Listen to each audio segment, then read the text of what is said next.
L'estate sta finendo e l'asta del fantacalcio si avvicina. Fantalgoritmo è il miglior strumento per aiutarvi a scegliere gli obiettivi su cui puntare. Da oggi è possibile iscriversi a una nuova lega di fantacalcio a premi pensata proprio per i tifosi del Milan. In palio ogni settimana una maglia del Milan, oltre a tantissimi prodotti Apple per la classifica finale. Cosa aspetti? Trovi il link d'accesso in descrizione e sulle storie Instagram di Radio Rossonera. Il costo di iscrizione è di soli 20 euro, ma in più otterrai tutte le statistiche e le funzioni premium di Fantalgoritmo.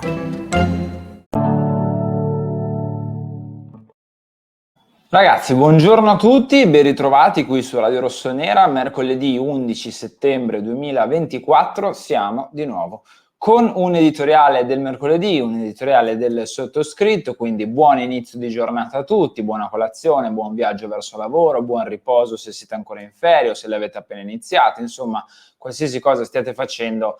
Ben ritrovati qui su Radio Rossonera, un altro editoriale per iniziare la giornata, un altro editoriale sul momento del Milan, diciamocelo, non felicissimo, un momento che però potrebbe portare a una svolta, chissà, positiva o tragica o indifferente se dovesse andare in un certo modo o in un altro modo. Stiamo parlando di questo famoso trittico di partite, cioè Milan-Venezia, Milan-Liverpool e Inter-Milan, tre partite fondamentali alla ripresa del campionato, alla ripresa insomma delle competizioni dopo la pausa delle nazionali. Prima di cominciare io vi invito subito a cliccare il tasto mi piace, quindi cliccate un like, arriviamo a 1000, sarebbe bellissimo, 1500, 2000 se proprio volessimo esagerare, però cliccate il pollicione all'insù per supportarci, grazie veramente di cuore ragazzi a tutti coloro che l'hanno fatto. Iscrivetevi al canale se non l'avete ancora fatto e un terzo di voi non è iscritto, attivando la campanella per le notifiche dei nostri contenuti, lasciando un commento, ed è proprio dai commenti che ripartiamo prima di andare a leggere poi quelli che sono e che avete già letto i temi di giornata, perché sono tornato a trovare un po' di commenti nello scorso video. Vi ringrazio tra l'altro tantissimi commenti.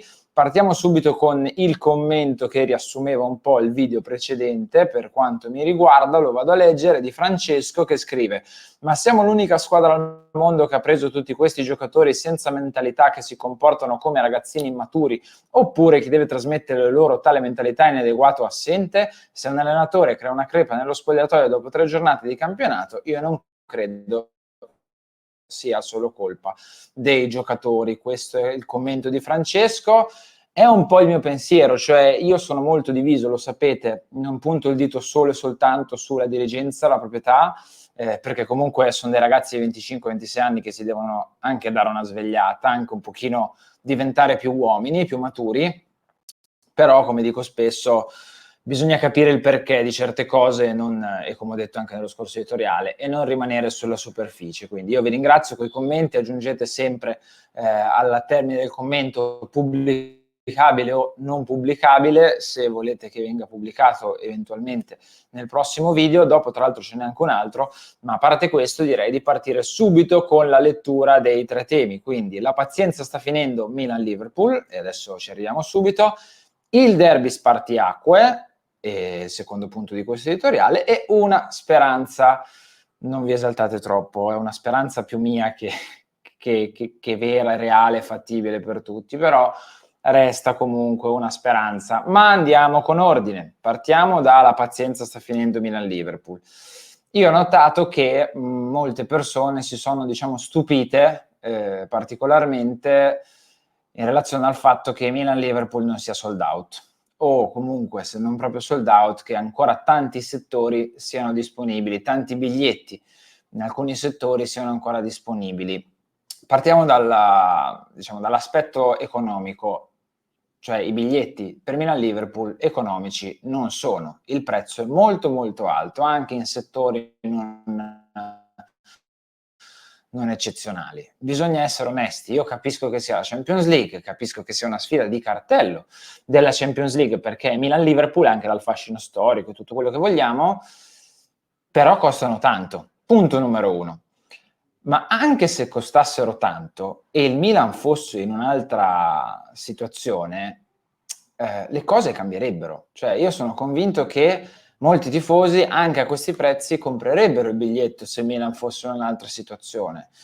Deriva tutto dal momento, dal contesto, da quello che sta accadendo. Perché? Perché, come diciamo 1740 volte, il calcio italiano è diverso dagli altri sport, il calcio europeo, se vogliamo ad allargare, ma italiano soprattutto, è diverso dagli altri sport, è diverso per esempio dal mondo americano, che è una concezione totalmente differente, è diverso da, che ne so, gli sport motoristici, per dire, in cui io personalmente ho anche tanta esperienza, in cui i tifosi sono talmente legati proprio al motorsport che vanno agli eventi a prescindere, poi sì, tifano con tanta passione, soprattutto i tifosi della Ferrari, anche qui i tifosi italiani, apriamo e chiudiamo le parentesi, che sono diversi dagli altri tifosi anche negli sport motoristici, o i tifosi per esempio della Ducati in MotoGP, i tifosi di Valentino Rossi ai tempi, insomma, in Italia e in Europa lo sport è diverso.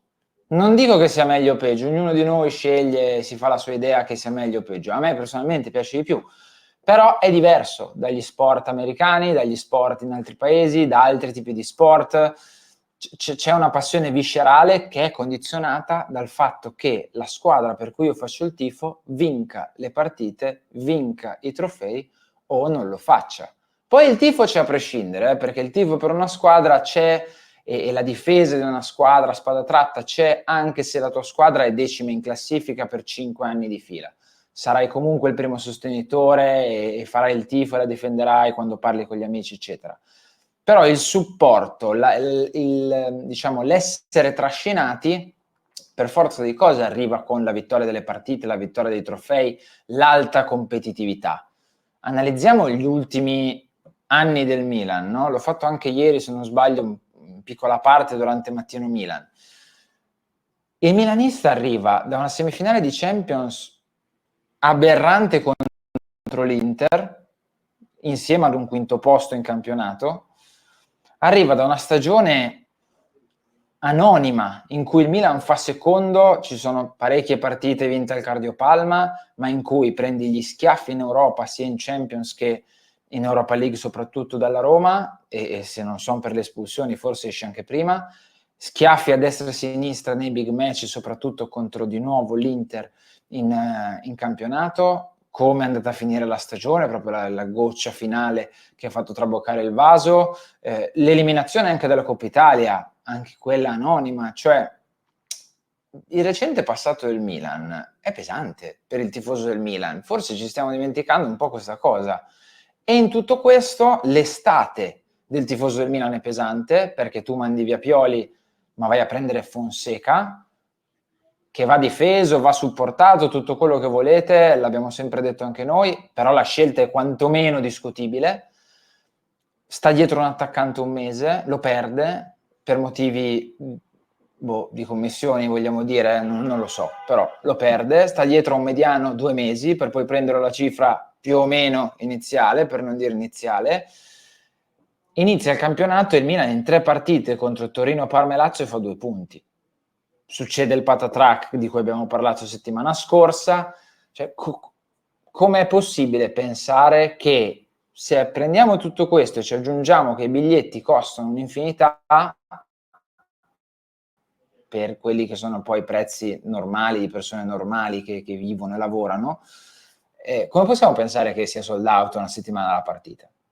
Cioè è impossibile, io non mi stupisco, ma perché, come dicevo ieri, a ogni azione c'è una conseguenza, cioè non è che è sempre tutto dovuto, non è che l'amore incondizionato ti porta a essere sempre presente, a spendere sempre tanti soldi per supportare la tua squadra. Poi sì, è molto nobile se viene fatto, per carità, però poi siamo tutte persone terrene e dobbiamo fare anche i conti con la realtà.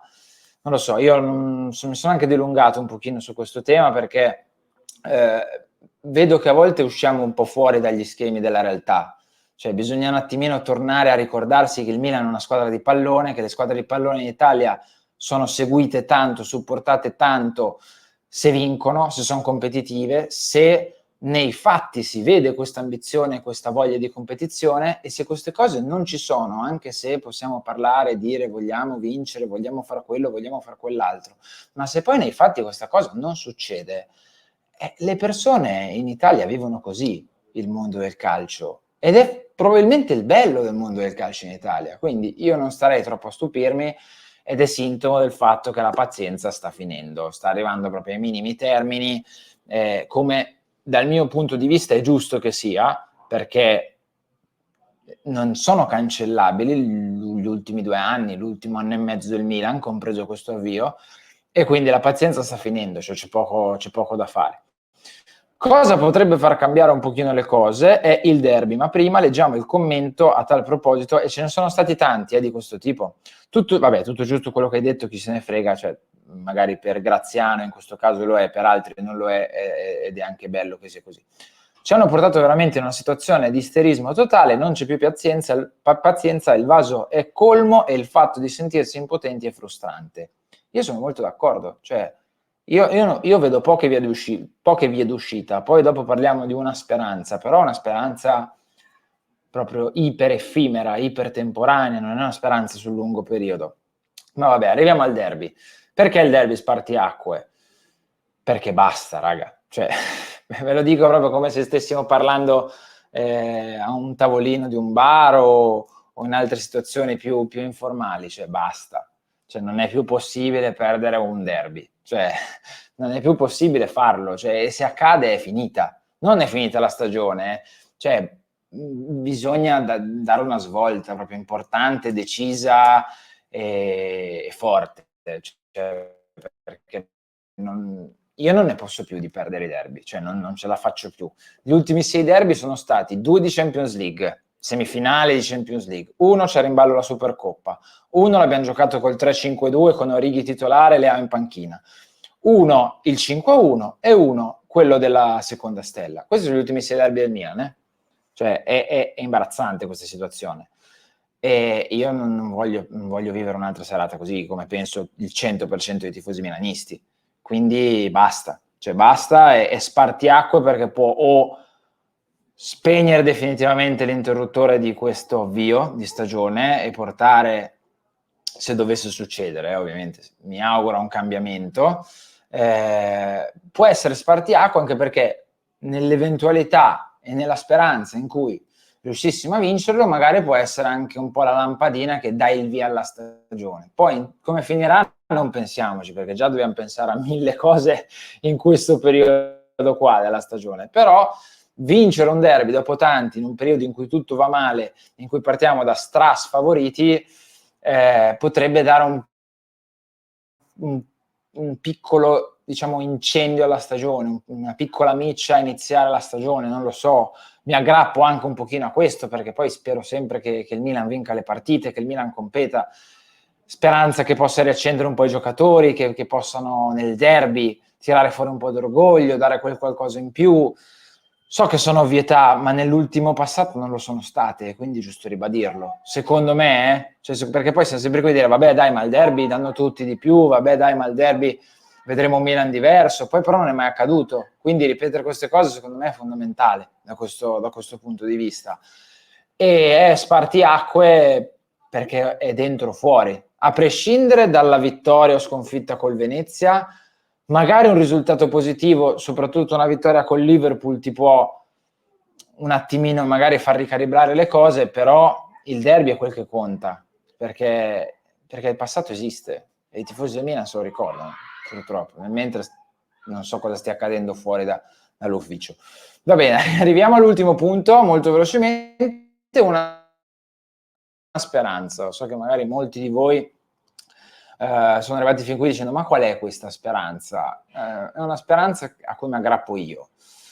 Cioè, ultimamente abbiamo sempre visto un Milan che non faceva più di quello che gli veniva richiesto, ma perché era anche in una sorta di comfort zone, se ci pensiamo, no? A parte forse l'anno in cui c'è stata la squalifica della Juve, che eravamo un po' borderline, per il resto però, se ci penso, abbiamo vinto un campionato, l'anno dopo abbiamo fatto una semifinale di Champions League, o comunque eravamo con la squalifica della Juve nei primi 4 posti alla fine. L'anno scorso, per mancanza soprattutto di avversari, eravamo comodamente al secondo posto, a meno 20, però comodamente al secondo posto, e quindi non siamo stati mai sulla graticola vera per questa proprietà. Sappiamo che l'obiettivo di questa proprietà è rimanere, o delle proprietà degli ultimi anni, è rimanere nei primi 4 posti. La mia speranza qual è? La mia speranza è che se, ovviamente speranza numero 1, il Milan inizia a vincere, si sistema un attimo e fa la sua stagione, sperando che sia una stagione discreta, ma questo non ve lo sto a ripetere. Speranza numero 2, se per caso il Milan continuerà a claudicare nelle prossime partite, vi faccio uno scenario: pari col Venezia, perdi col Liverpool, perdi con l'Inter, ma non è uno scenario pessimista, è uno scenario realista per quanto mi riguarda, per quello che abbiamo visto nelle prime 3 partite. Se il Milan dovesse comportarsi in questo modo, il rischio che le altre viaggino e se ne scappino c'è, e quindi magari questa sorta di spauracchio fa cambiare idea alla proprietà su alcuni tipi di scelte. Questa è la mia speranza della serie.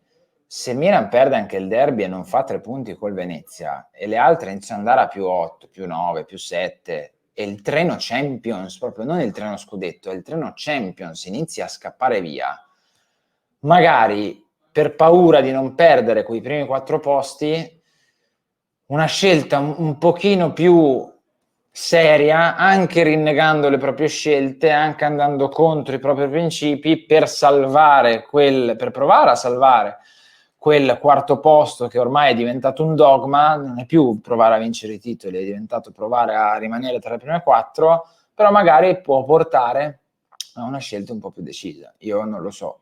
Per il resto sono molto d'accordo con tanti commenti che c'erano e che condividevano la mia tristezza, no? Non so se vi ricordate lo scorso editoriale, dicevo che alla fine dell'editoriale dicevo che ero un po' triste per la situazione perché non vedevo vie d'uscita. Non le vedo tuttora, cerco qualche appiglio. Cerco banalmente qualche appiglio, perché altrimenti, ragazzi, è dura. Partite giocate 3, partite rimaste un mare. Siamo a settembre, bisogna arrivare a maggio, fine maggio. È lunghissima, non ne usciamo più. Quindi aggrappiamoci a qualcosa e non siate volgari nei commenti, perché so che dovremmo aggrapparci a qualcosa, però aggrappiamoci alla speranza, dai, speriamo. Io vi do appuntamento con tutti gli altri contenuti di Radio Rossonera, partendo da Mattino Milan, poi via tutto il resto. Vi mando un grande e forte abbraccio, continuate a supportarci con i like, i commenti, le condivisioni. Ci vediamo prossima settimana con un altro editoriale. Ciao!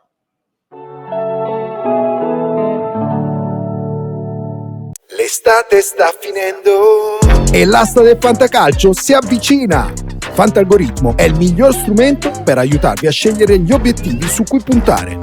Da oggi è possibile iscriversi a una nuova lega di fantacalcio a premi pensata proprio per i tifosi del Milan.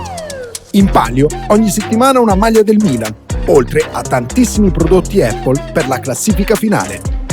Cosa aspetti? Trovi il link d'accesso in descrizione e sulle storie Instagram di Radio Rossonera. Il costo di iscrizione è di soli €20, ma in più otterrai tutte le statistiche e le funzioni premium di Fantalgoritmo.